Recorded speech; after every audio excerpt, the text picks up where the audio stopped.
Mesdames, Messieurs, bonsoir. Merci de nous recevoir chez vous et bienvenue sur cette nouvelle édition d'information sur la télévision Labari. Chose faite, les autorités de la transition de notre pays ont promis à la date du 22 décembre 2023 la fin des opérations du désengagement des forces françaises au Niger. C'était ce matin au cours d'une cérémonie rehaussée par la présence de la hiérarchie militaire nigérienne, la partie française et des invités. Le commentaire est signé Ismaël Mouni. Tête baissée, la queue entre les jambes, ceux qui prennent le Niger comme leur chasse gardée ont quitté le territoire national. Qui a dit que le Niger ne pouvait pas tenir tête à la France? Le Conseil national pour la sauvegarde de la patrie, CNSP, a exigé le départ des troupes françaises du sol nigérien et l'ancien colonisateur a obéi. Située dans l'enceinte de la base aérienne 101 de Niamey, la base française qui jadis était jonchée du monde depuis des années ressemble aujourd'hui à un cimetière avec des matériels qu'ils ont légués au Niger. Base vide et bureaux vides, les dépôts de carburant vidés, les hangars qui étaient équipés des drones, avions de chasse et autres matériels de guerre ne sont plus visibles. Et les derniers militaires français embarqués dans des avions sans volant dans les cieux hors du sol nigérien. Ce départ des militaires français du Niger marque ainsi la fin du processus de désengagement de la force française au Sahel du territoire national. Durant ce processus, 145 vols ont été effectués, dont 125 cargos, 24 aéronefs désengagés, 15 convois terrestres effectués en direction du Tchad. Cela après 2 mois et demi de manœuvres logistiques. Ce départ a été paraphé à travers une signature conjointe par le colonel-major Maman Saïm Kiao, chef d'état-major de l'armée de terre, président du comité de désengagement, représentant du chef d'état-major des armées et le général de division Eric Azon, commandant des forces françaises au Sahel, représentant le chef d'état-major des armées françaises. Tout ceci s'est déroulé en présence du général de brigade, chef d'état-major du Togo, Diobo Taunsunti, et l'attaché militaire des États-Unis, colonel Nelson Richter. Quand on veut un peu, ainsi, les nouvelles autorités du Niger viennent de démontrer à la face du monde que le Niger ne va plus accepter une imposition de qui que ce soit. Et c'est à lui de traiter avec qui il veut nouer un partenariat. Ainsi, le vœu des Nigériens et des panafricanistes a été exaucé. C'est un grand jour dans l'annale de l'histoire du Niger. Les militaires français ont été boutés du Niger par le CNSP, dont à sa tête se trouve le général de brigade Abdraman Chani. Chef de l'État, le peuple nigérien est fier de vous car vous avez tenu votre promesse. La page des troupes françaises au Niger est ainsi tournée. Bon débarras. Le peuple nigérien est engagé pour l'indépendance totale à travers le départ des militaires français. C'est un message fort que le Niger et son peuple lancent à l'égard de toute autre puissance étrangère qui compte nous faire un dictat. Point de presse ce matin à l'Office national de répression du trafic illicite des stupéfiants. Il est relatif à la saisie de 12,145 kg de cocaïne par la cellule aéroportière anti-trafic de Niamey à l'aéroport international Diori Hamani de Niamey. Les détails dans ce compte rendu signé Nafisa Zakou sur des images de Halid Vraiment. 12,145 kg de cocaïne sur la quantité de drogue saisie par la cellule aéroportière anti-trafic de Niamey à l'aéroport international Diori Hamani le samedi 16 décembre 2023.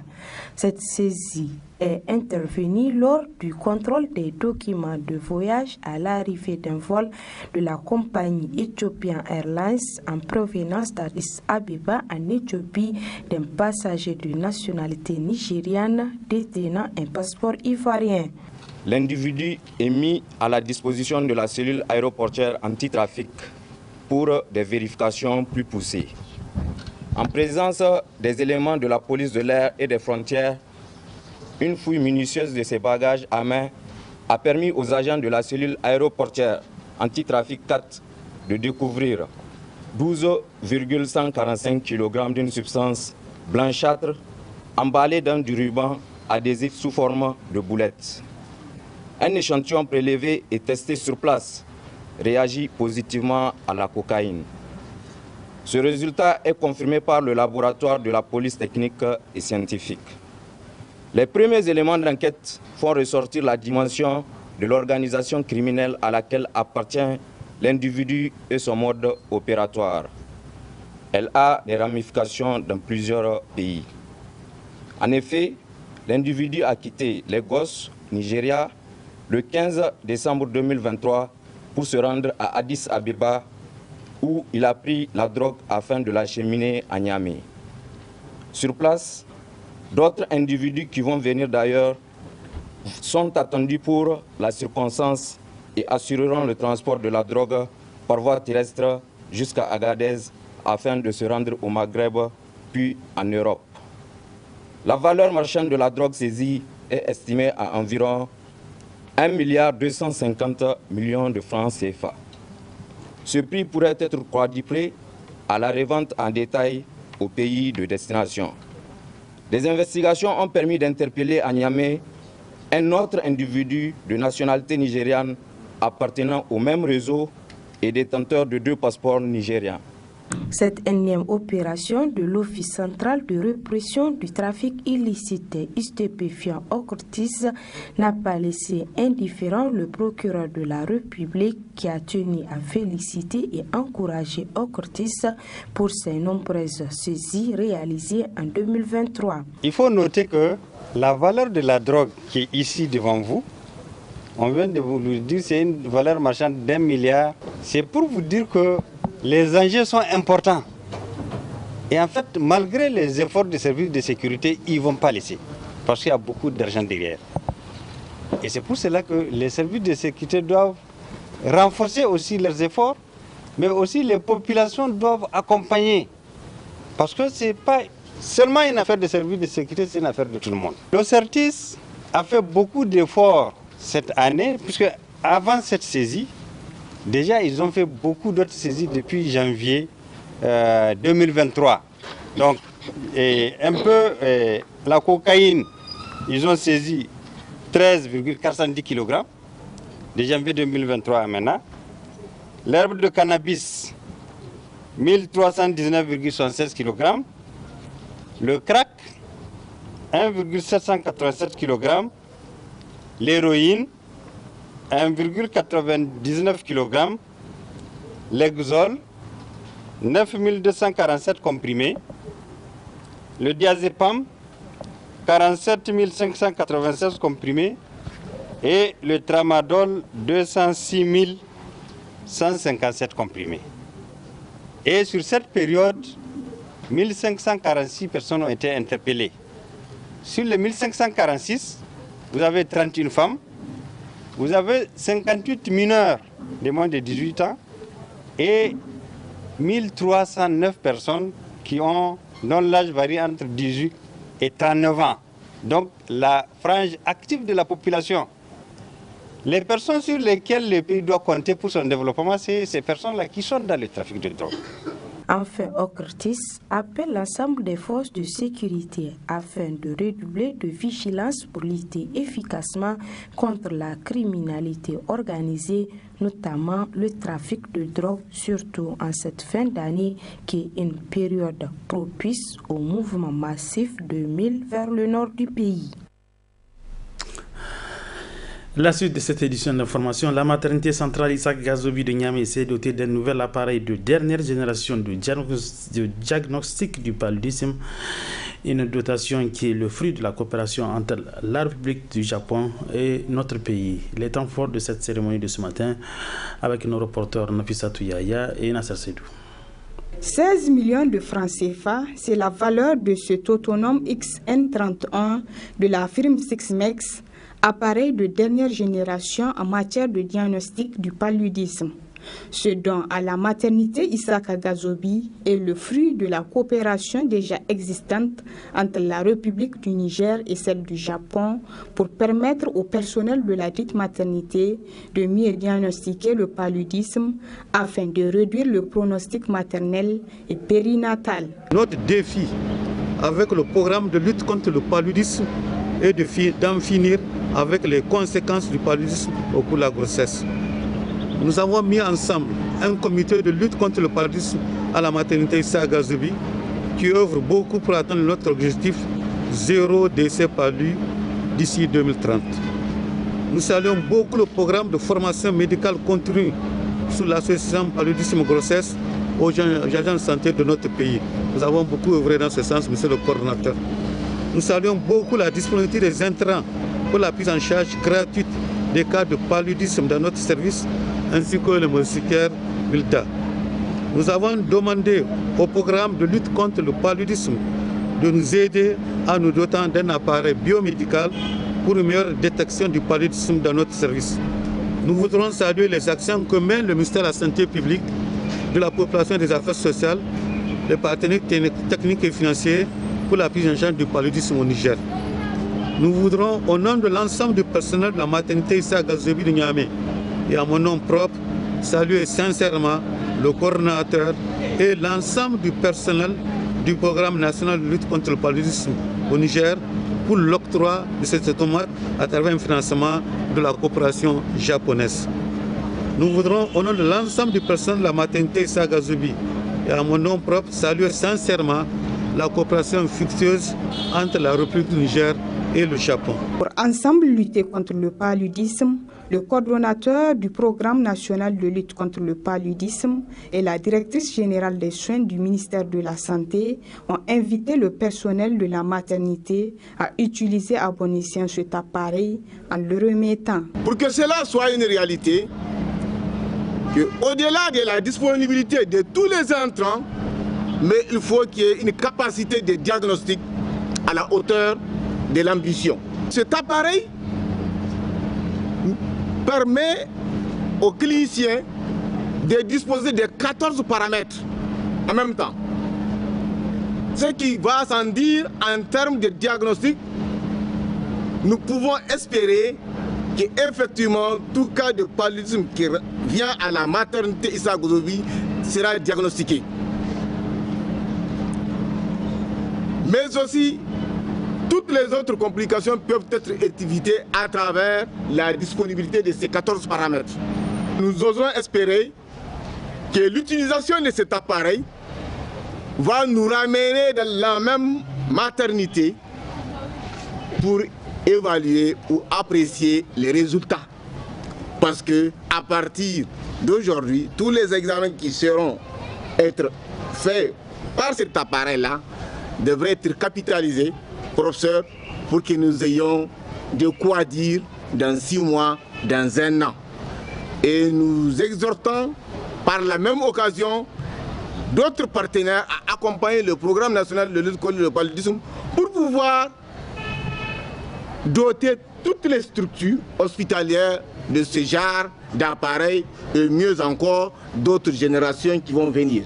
Pour enfin joindre l'utile à l'agréable, le directeur général de la maternité, professeur Madina Yama, a fait visiter l'appareil déjà installé au laboratoire aux invités. Et pour tester l'efficacité de cet appareil, le premier prélèvement a été diagnostiqué. Autre aspect de cette édition d'information et parlons environnement, le CSI Foulankwara de Niamey a reçu ce matin les organisateurs du Forum national de l'arbre, donc à travers une cérémonie de plantation de l'arbre, un geste symbolique que nous résumons ici donc par notre reporter Sekinatou Gazibo et Abouakar Souley. Le Forum national de l'arbre a débuté hier mercredi avec une activité emblématique, la plantation d'arbres à l'enceinte du CSI Flanquara. Diverses variétés de plantes ont été plantées, symbolisant l'engagement tangible envers un avenir plus verdoyant. La responsable du CSI exprime son enthousiasme envers cette initiative. C'est un honneur et un plaisir qu'ils aient eu l'initiative, les plantations de l'arbre, et aussi un honneur pour le CSI d'avoir la plantation de l'arbre au sein du CSI. Inch'Allah, on va les entretenir. Invité d'honneur à l'occasion de cette initiative ne cache pas sa joie. Ce que je retiens, la première, c'est la mobilisation de la jeunesse autour de la cause. La deuxième, c'est que si aujourd'hui l'initiative de reboisement prend une ampleur au point où il faut faire un forum, c'est que quelque part, il y a raison à y prêter une attention particulière. Ce n'est pas pour rien qu'on le fait. Aujourd'hui, le Niger est un pays sahélien. Nous ne sommes pas à l'abri du réchauffement climatique, changement climatique, tout ce qui impacte l'environnement. Et je pense que l'avenir, c'est d'agir pour changer la donne. Je suis très ravie de participer et d'avoir été invitée. Et j'ai pris plaisir à planter mon arbre, que j'espère va survivre. Une initiative d'une grande importance dans un pays sous menace du désert. C'est une très belle initiative, il faut encourager. Nous sommes là parce que cette activité rentre carrément dans notre paquet d'activités. Il s'agit d'amélioration du cadre de vie. Autrement dit, comment améliorer le cadre de vie dans nos villes et agglomérations en plantant des arbres. Parce que l'arbre a beaucoup de vertus. Au-delà de ce que moi, l'arbre peut adoucir le climat d'une ville. Le président de l'initiative pour l'arbre explique la portée nationale de l'initiative, soulignant que ce n'est pas seulement une action à Niamey, mais un appel qui doit faire écho sur l'ensemble du pays. Cette activité, déjà, c'est la création d'un oasis au sein de ces dispensaires-là, dans un but de restaurer et de rendre meilleur le cadre de vie au sein donc de cet établissement-là. Mais c'est surtout rendre un hommage à un ami, à un membre de l'initiative qui s'appelle Boukari Ado, qui est décédé et qui est originaire de ces quartiers-là. Donc pour nous, c'est une manière de rendre un hommage à un homme qui en tout cas bataillait pour la cause de l'arbre, pour la cause de l'environnement, et on a tenu vraiment donc à lui rendre un hommage. Ce deuxième jour d'activité, c'est une expression active et pratique du forum, parce que le forum, c'est Reboisons le Niger, l'avenir s'y trouve. Donc pour nous, c'est vraiment aller dans la phase pratique, planter ces arbres-là pour pouvoir montrer la voie à ces jeunes de ces quartiers, mais également au-delà de toutes les personnes qui nous regardent, pour qu'ils puissent avoir l'amour et l'engagement de planter des arbres, mais surtout d'aller dans l'entretien de ce qu'ils auront à planter. L'initiative est déjà présente dans toutes les 8 régions du Niger. Il y a les membres qui sont dans les régions qui sont tous présents ici, enfin leurs leaders sont présents à cet événement-là pour voir concrètement qu'est-ce que fait Niamey, sachant qu'ils aussi font la même chose que Niamey, pour qu'on puisse avoir un réseautage. La cérémonie s'est conclue dans une atmosphère empreinte d'espoir avec ces jeunes pousses, symbolisant une promesse renouvelée envers notre environnement. Cette activité de plantation d'arbres ne marque pas seulement la fin du forum, mais le commencement concret d'un engagement continu pour un Niger plus vert. Tout autre chose dans cette édition, le Prytanée militaire de Niamey a abrité hier la cérémonie de baptême de la 28e promotion des enfants de troupe. Après 3 mois de formation, la cérémonie a été présidée par le secrétaire général du ministère de la Défense nationale. Et cette cérémonie a également enregistré la présence de plusieurs invités civils et militaires. Les temps forts de cette cérémonie du Prytanée militaire avec Boubacar Ibrahim et Chef Guissou.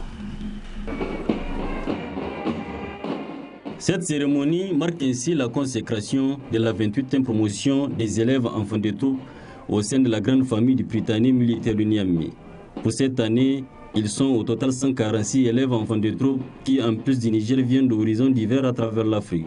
Un baptême rehaussé par des membres du directoire militaire du Niger, de la hiérarchie militaire, des représentants diplomatiques et de plusieurs autres invités pour la circonstance. La cérémonie de ce jour permettra désormais à la dite promotion d'être adoubée, de pouvoir prendre pleinement part à toutes les prises d'armes et à toutes les manifestations de l'école. Il s'agira pour ces élèves, à travers une prestation de serment, de prendre l'engagement solennel de se conduire partout en digne prytane. Devant vous ce soir se présentent 146 élèves des classes de 6e, dont le plus jeune n'a que 10 ans et 11 mois. Ils sont venus du Bénin, du Burkina Faso, du Cameroun, de la Centrafrique, du Congo-Brazzaville, de la République du Guinée, du Mali, du Sénégal, du Tchad, du Togo et bien entendu du Niger. Tous rassemblés dans ce réputé havre de l'excellence pour les former et faire d'eux des enfants sur d'eux, pétris dans les valeurs patriotiques et au service de l'Afrique et seulement l'Afrique pour sa liberté, sa réelle indépendance, son rayonnement et son développement. C'est avec beaucoup de courage que ces jeunes filles, hommes, garçons ont subi ensemble, sans distinction aucune, les épreuves à eux imposées par les anciens pour s'assurer qu'ils ont les rudiments nécessaires pour appartenir à cette noble famille. En parlant de rudiments, nous faisons allusion au courage, à l'esprit de camaraderie, de partage et surtout de fraternité. Cette promotion, mesdames et messieurs, est composée de 39 filles et 107 garçons.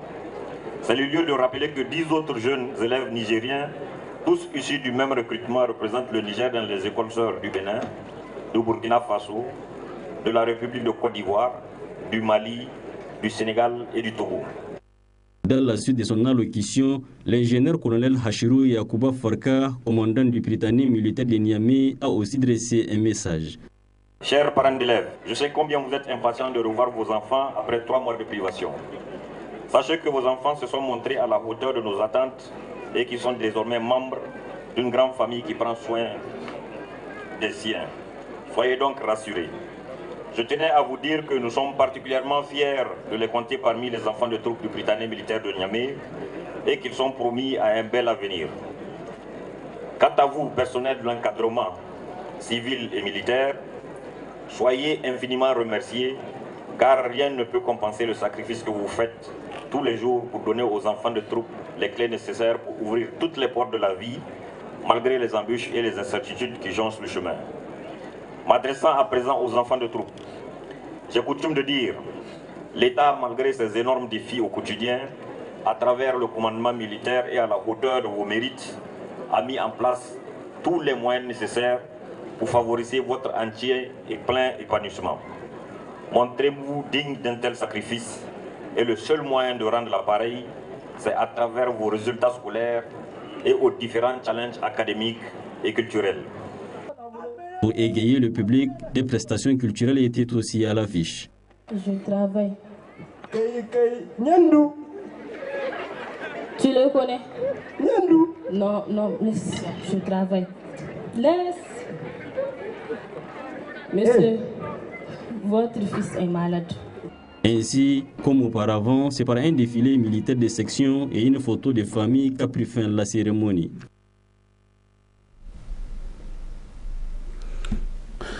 Du sport, pour clôturer cette édition d'information, le coup d'envoi cet après-midi à l'arène Aboubakar Djibo d'Agadez de la 4e édition du sabre national. Ils seront 80 lutteurs au départ pour la conquête du titre du roi des arènes 2023. Quelles sont les forces en présence et éléments de réponse dans ce sujet? Placé cette année sous le thème La sauvegarde de la patrie, le sabre national craquera à Agadez à partir de ce 22 décembre 2023 sera une compétition allégeante selon plusieurs observateurs en lutte traditionnelle. Silman Mohamed Ganoua, ayant participé à plusieurs éditions du sabre national, apprécie les forces en présence à Agadez. Notre lutte, elle a de ceci de particulier où n'importe qui peut être terrassé par n'importe qui, si vous me permettez l'expression. Il y a tellement de paramètres qui rentrent en jeu. Il y a évidemment la force physique, la technique, il y a également le mysticisme, et il y a tout simplement la chance. Vous savez que nos lutteurs sont des braves paysans de terroir qui croient beaucoup à la fatalité. C'est aussi de la réalité tangible avec laquelle il faut compter. C'est pour vous dire qu'en fait, c'est vrai qu'il y a des favoris qui peuvent se détacher, mais en vérité, il est très difficile de dire que tel sabre est promis à tel lutteur. Les forces en présence, vous le savez, d'abord, évidemment, je dirais, le numéro 1 que tout le monde attend, c'est Kadri Abdoudi Isaka. 5 fois vainqueur du sabre national. C'est un record au niveau du Niger. Mais il y a effectivement d'autres forces avec lesquelles il faut compter. Ce qui me vient à l'esprit particulièrement, c'est le retour de Lamine Medaba. Maintenant, il y a d'autres aussi, bien sûr, qui se sont déjà imposés sur les arènes nigériennes depuis quelques années. Je pense à Noura de Tawa, qui est en train de monter aussi. Du côté de l'écurie de l'ADER, il y a toujours Zakirou avec lequel il faut compter. C'est une valeur qui est en train de monter. Maintenant, il y a d'autres comme les Adam Abdou Tortue Ninja. Il y a des prouesses qu'il faut attendre également de Dantela, Laouli Abdou de Zender, ou Laouli Dantambay de Dosso également, l'ex-transfuge de l'écurie de l'ADER. Bref, ils sont nombreux et pourquoi pas d'autres révélations aussi. Kadri Abdou alias Isaac de Dosso, le gladiateur aux 5 sabres, est le lutteur qui détient un record inégal de sabres remportés. Va-t-il réussir à maintenir son invincibilité à Agadez? Siliman Mohamed répond. Je ne vois pas dans l'arène un lutteur actuellement qui est de la trempe de Isaac. Franchement, il est au-dessus de l'eau. Mais attention, ça ne veut pas dire qu'il est imbattable. J'espère que je me fais bien comprendre. Ça ne veut pas dire qu'il est imbattable. Je dis encore une fois, tout est possible. Mais a priori, je pense qu'il bénéficie d'un pronostic favorable pour qu'il puisse se succéder à lui-même. Ce serait une grosse surprise si Isaac tombe. Croyez-moi, la terre va trembler au Niger, si c'est le cas. Mais ça va être difficile. Mais ce n'est pas impossible. Qui remportera la 44e édition du Sabre national? La réponse le 31 décembre 2023 à l'arène des Jeux traditionnels au Bakajibo d'Agadez. Que le meilleur gagne. Ainsi prend fin cette édition d'information. Mesdames, Messieurs, merci à vous de l'avoir suivi. Bon début de week-end à tous. Bonsoir.